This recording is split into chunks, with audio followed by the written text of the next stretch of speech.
Welcome everyone. Today we are going to discuss about meaning, definition and nature of educational psychology. तो आइए देखते हैं इसका meaning क्या है। जैसे वर्ड्स से ही पता चलता है, एजुकेशनल साइकोलॉजी ये एक दो ठो वर्ड का कॉम्बिनेशन है, वन एजुकेशन और दूसरा साइकोलॉजी। तो साइकोलॉजी क्या है? जैसे हम प्रीवियस क्लास में डिस्कस किए थे, psychology is the science of behaviour and experience and education is the modification of behaviour. तो यहाँ हम दो ठो चीज़ देखते हैं, science of behaviour and experience. हम दूसरे के साथ जो अच्छे व्यवहार करते हैं, हंसते हैं, खाते हैं, उठते हैं, बैठते हैं और अच्छा रिलेशन रखते हैं, एंड उसका जो अनुभव है, अनुभूति है, वो अपने आप अपने अंदर लेते हैं।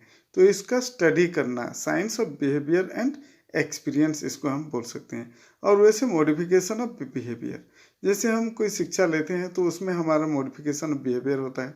हम इलिटरेट से लिटरेट होते हैं, अनएजुकेटेड से एजुकेटेड होते हैं। और इस तरह का जो छोटे बच्चे हैं वो स्कूल में आते हैं, धीरे धीरे पढ़ाई करते हैं और उनके जो व्यवहार है उसमें परिवर्तन होता है, मार्जित होता है, वो अच्छे बनते हैं। इसको हम मॉडिफिकेशन ऑफ बिहेवियर बोल सकते हैं। तो यहाँ वैसे साइकोलॉजी को हम science of behaviour and experience study, उसके साथ साथ एजुकेशन को हम मॉडिफिकेशन ऑफ बिहेवियर बोल सकते हैं।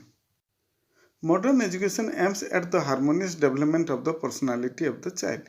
यहाँ मॉडर्न एजुकेशन जो है वो हार्मोनियस डेवलपमेंट के ऊपर फोकस करता है। हार्मोनियस डेवलपमेंट मतलब all round development of the personality, जैसे कि physical development, intellectual development, aesthetic development, spiritual development और अलग टाइप के जो भी डेवलपमेंट आता है वो सब का डेवलपमेंट को हम यहाँ हार्मोनियस डेवलपमेंट बोल सकते हैं।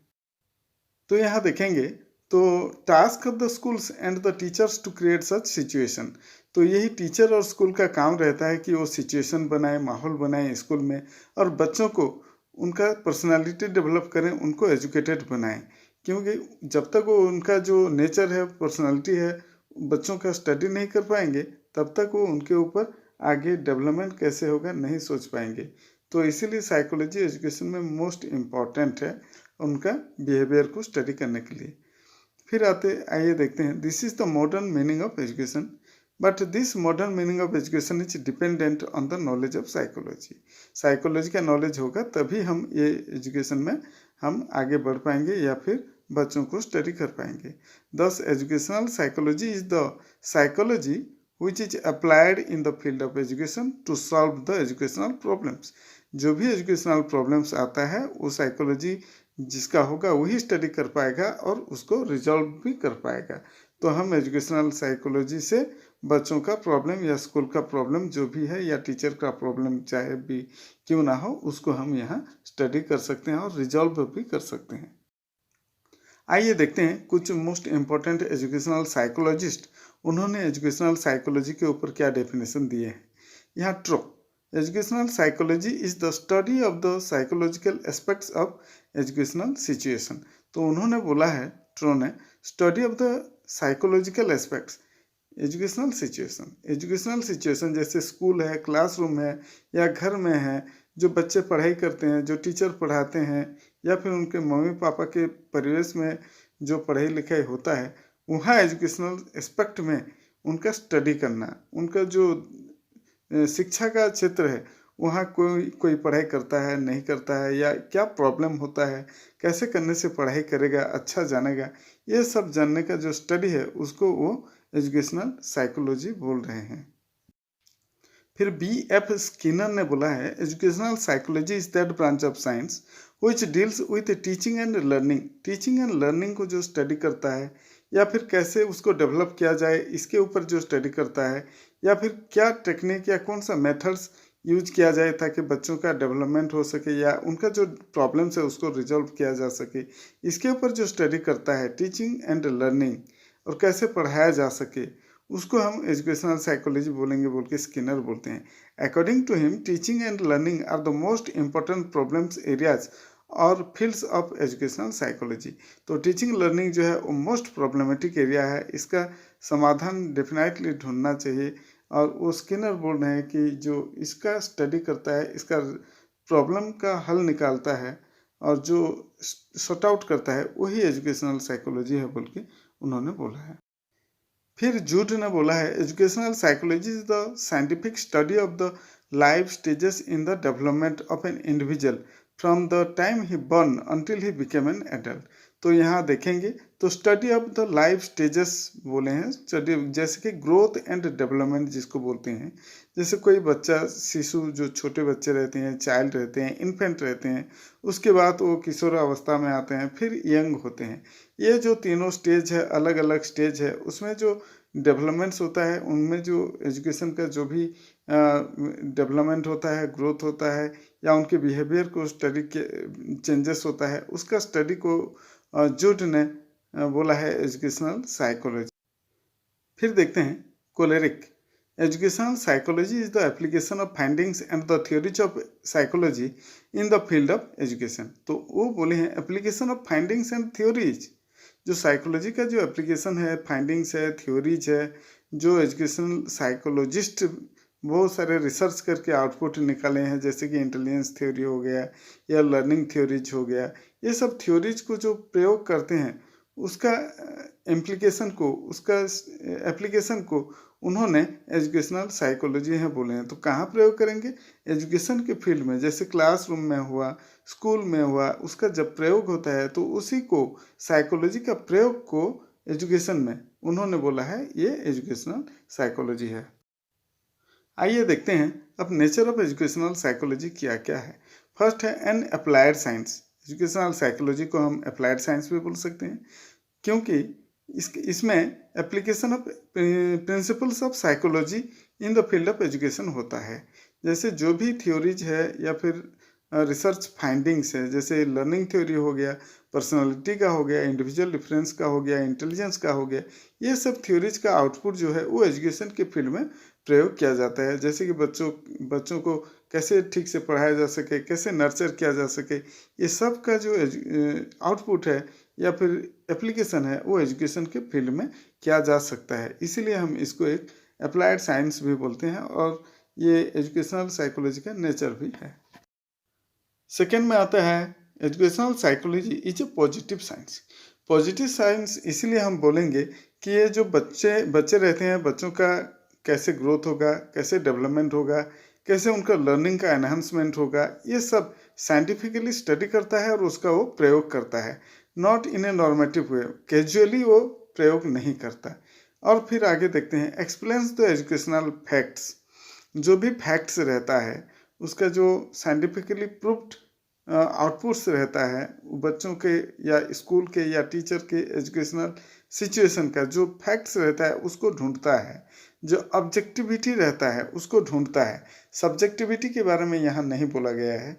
वो स्टडी करता है, रिसर्च करता है और उसका जो आउटपुट निकलता है उसी को ये एक्सप्लेन करता है। उसी के ऊपर कुछ जो आउटपुट होता है उसको समाधान भी करने के लिए कुछ नया प्रिंसिपल्स भी प्रयोग करता है। तो ये पॉजिटिव वे में करता है, नेगेटिव वे में नहीं करता है। तो इसको हम पॉजिटिव साइंस भी इसीलिए बोल सकते हैं। और जो बच्चों का नेचर है उसको भी ये स्टडी करता है, लॉज ऑफ चाइल्ड्स नेचर। और इस तरह का स्टडी किए बिना वो कोई रिजल्ट नहीं देता एजुकेशनल साइकोलॉजी। फिर थर्ड में आता है educational psychology is a social science. Social science कैसे हुआ? क्योंकि it studies the individual from the educational point of view.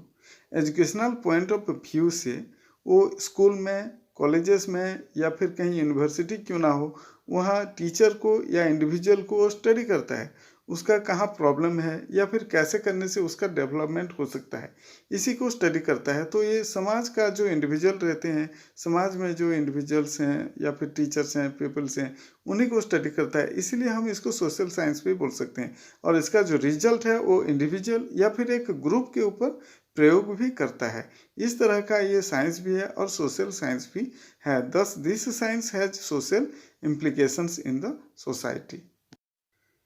फिर फोर्थ में आता है educational psychology is an educational science. देखते हैं एजुकेशनल साइंस कैसे हुआ।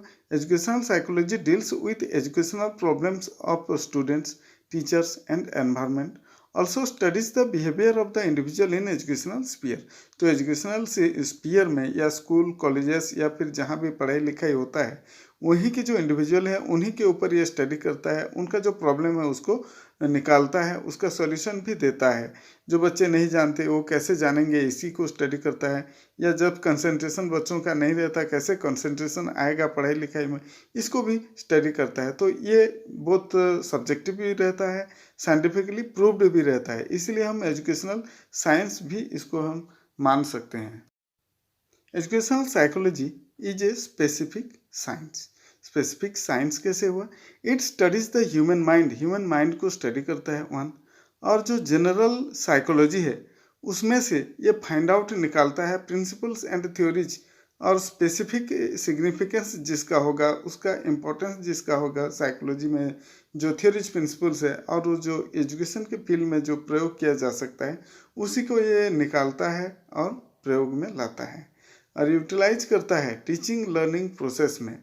तो साइकोलॉजी का जो भी जनरल प्रिंसिपल्स है उसको निकालना और टीचिंग लर्निंग में, शिक्षा के क्षेत्र में, स्कूल में, कॉलेज में, टीचर के ऊपर या स्टूडेंट्स के ऊपर या जो परिवेश है उसके ऊपर जो प्रयोग करता है, जो ज़रूरत होता है उसी को लाता है और प्रयोग करता है। इसीलिए हम इसको स्पेसिफिक साइंस भी बोल सकते हैं। Educational psychology is a practical science. Practical science कैसे हुआ? इट यूजफुल और यूटिलाइजेस एंड प्रैक्टिकल नेचर। ये यूज करता है ऑल साइकोलॉजिकल प्रिंसिपल्स को, थ्योरीज को अपने स्कूल में, क्लास में, टीचर या जो पीपल रहते हैं उन्हीं के ऊपर या उनके परिवेश के ऊपर ये हर वक्त हर स्टेप में प्रयोग में लाता है। जैसे कि 10 बजे से जो स्कूल खुलता है उस समय से लेके 4 बजे तक जो घंटी बजता है वहाँ तक भी हम बोल सकते हैं ये प्रिंसिपल के ऊपर ही आधारित है।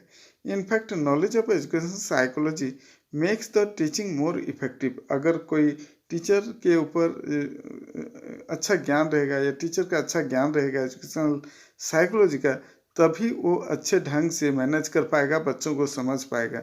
अगर वो बच्चों को समझ पाएगा तभी वो बच्चों को ठीक से पढ़ा पाएगा।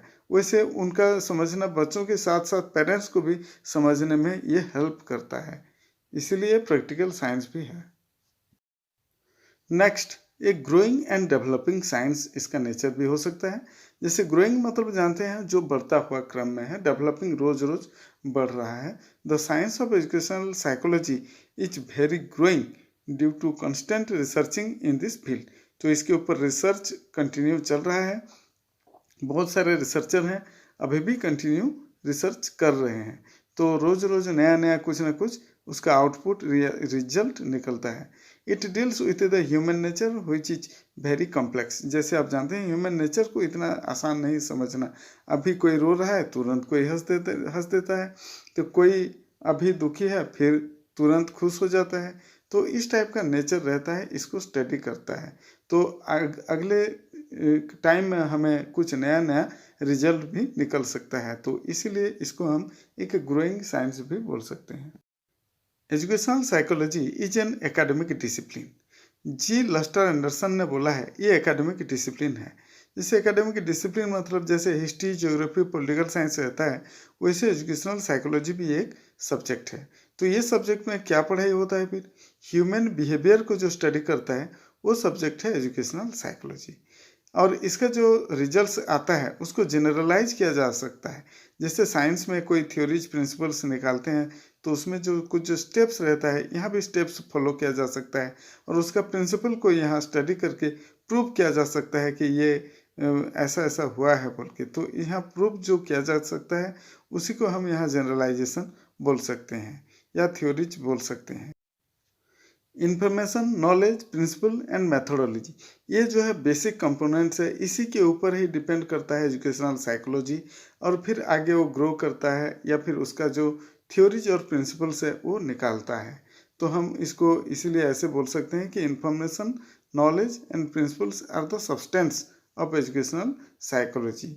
और ये एक बेस या प्रोवाइड करता है थ्योरी या प्रिंसिपल बनाने के लिए।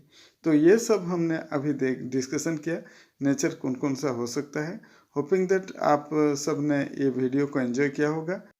और वैसे इन्फॉर्मेटिव या एजुकेशनल वीडियोस पाने के लिए, देखने के लिए आप चैनल को सब्सक्राइब कर सकते हैं। Thank you.